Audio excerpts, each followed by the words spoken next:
మామిడికాయ season start అయితే పచ్చడ్ల పండుగ స్టార్ట్ అయినట్టే అండి. ఆల్మోస్ట్ కిచెన్లో ఉండే ఇంగ్రీడియంట్స్ చాలు ఈజీగా బడ్జెట్ ఫ్రెండ్లీగా టేస్టీగా పచ్చడ్లు చేసేయచ్చు. ఈ మామిడికాయ పచ్చడిని వేడి వేడి అన్నంతో కలుపుకొని తింటుంటే ప్యూర్ నాన్ వెజిటేరియన్స్ ఉంటారు కదా, వాళ్ళు కూడా వెజిటేరియన్స్గా మారిపోతారండి. రండి ఈ పచ్చడిని ఎలా చేయాలో స్టెప్ బై స్టెప్ చూద్దాం. నేను మీ Aravind Balakrishnan, welcome to AB recipes Telugu. ఈ పచ్చడి కోసం నేను 2 తోతాపురి మామిడికాయ తీసుకున్నానండి. మామిడికాయ పైగా ఉన్న పార్ట్ని ఇలా తీసేస్తే దీని తొక్క రిమూవ్ చేసేది చాలా ఈజీగా ఉంటుంది. ఇప్పుడు గ్రేటర్లో చిన్న హోల్స్ ఉంటుంది కదా, దీంట్లో మామిడికాయ తురుముకుంటే చాలా బాగా ఉంటుందండి ఆ టెక్స్చరు. తురిమేటప్పుడు ఎక్కువ ప్రెషర్ పెట్టకుండా జెంటల్గా తురిమేస్తే ఇలా మల్లె పూల ఉంటుంది. ఇప్పుడు తురిమిన మామిడికాయని సైడ్లో పెట్టుకుని పచ్చడి కోసం ఒక పౌడర్ తయారు చేసుకుందాము. ఒక ప్యాన్ని స్టవ్ మీద పెట్టి ఆన్ చేసి దీంట్లో 2 స్పూన్లు మెంతులు యాడ్ చేసేయండి. దీన్ని ఇప్పుడు 2 నిమిషం లో ఫ్లేమ్లోనే వేపుకోవాలి. ఇప్పుడు దీంట్లో 1.5 స్పూన్ ఆవాలు యాడ్ చేయండి. మర్చిపోవద్దు, స్టవ్ని లో ఫ్లేమ్లోనే పెట్టుకుని వేపుకోవాలి. ఇప్పుడు ఈ ఆవాలు 1 నిమిషంలోనే చిటపటలాడుతుందండి.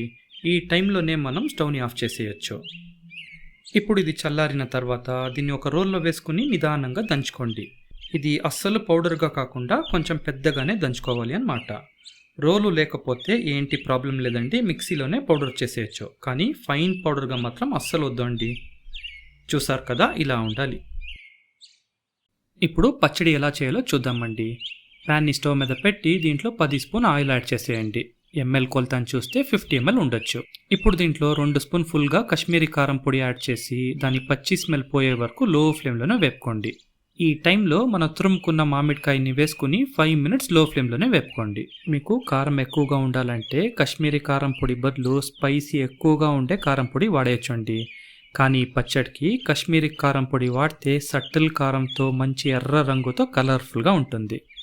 ఇప్పుడు పచ్చడి కావాల్సిన ఉప్పుని యాడ్ చేసి కలుపుకోండి. ఈ టైంలో మనం ఒక పౌడర్ తయారు చేసాం కదా, దాన్ని 1 స్పూన్ ఫుల్గా వేసేయచ్చండి. ఈ సగం కిలో మామిడికాయకి 1 స్పూన్ సరిపోతుంది. ఎక్కువగా యాడ్ చేస్తే చేదు రుచి వచ్చేస్తుందండి. సో 1 స్పూన్ చాలు. అరే ఇంత పౌడర్ రుబ్బేసాం కదా అని అస్సలు టెన్షన్ పడొద్దు. దీన్ని ఎయిర్ టైట్ జార్లో స్టోర్ చేస్తే కనీసం 6 నెలల ఫ్రెష్గానే ఉంటుందండి. ఇప్పుడు చూసారు కదా, నూనె పచ్చడి నుంచి సపరేట్ అవుతుంది, అంటే మామిడికాయ బాగా ఉడికింది అని అర్థం. ఇప్పుడు దీన్ని లో ఫ్లేమ్లోనే ఉండనివ్వండి. ఈ టైంలో మనం ఫైనల్ టచ్గా ఒక తాలింపు ఇచ్చేద్దాము. ఇప్పుడు ఈ తాలింపుకి ప్యాన్ని స్టవ్ మీద పెట్టి దీంట్లో 25 ml నువ్వుల నూనె వేసేయండి.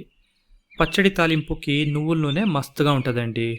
నువ్వుల నూనె పడదంటే ఏంటి ప్రాబ్లం లేదు, సన్ఫ్లవర్ ఆయిలే వాడేయచ్చు. ఇప్పుడు దీంట్లో ఆవాలు 1 స్పూన్ వేసుకుని అది చిట్టపటలాడనివ్వండి.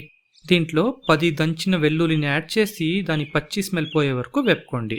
ఈ టైంలో కొద్దిగా కరివేపాకు వేసుకుని దాంతోపాటు కొంచెంగా ఇంగువ యాడ్ చేసి 20 సెకండ్ వేపుకోండి.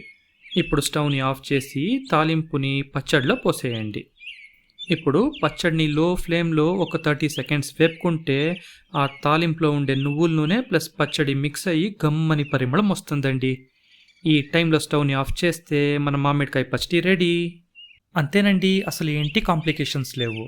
స్టెప్స్ తర్వాత ప్రొసీజర్ని ఫాలో అయితే ఒక ఫెంటాస్టిక్ మామిడికాయ పచ్చడిని ఈ సమ్మర్లో ఎంజాయ్ చేసేయచ్చండి. బెస్ట్ పార్ట్ ఏంటంటే ఇది కంప్లీట్గా చల్లారిన తర్వాత దీన్ని ఒక ఎయిర్ టైట్ జార్లో స్టోర్ చేస్తే 2 నుంచి 3 నెలలు ఫ్రెష్గానే ఉంటుందండి. ఇది సాంబార్ అన్నంతో పెరుగన్నంతో ఒక బెస్ట్ సైడ్ డిష్ అండి. మీరు ట్రై చేసి కమెంట్లో ఎలా వచ్చింది అని చెప్పండి. ఓకేనండి, ఉంటాను, బాయ్.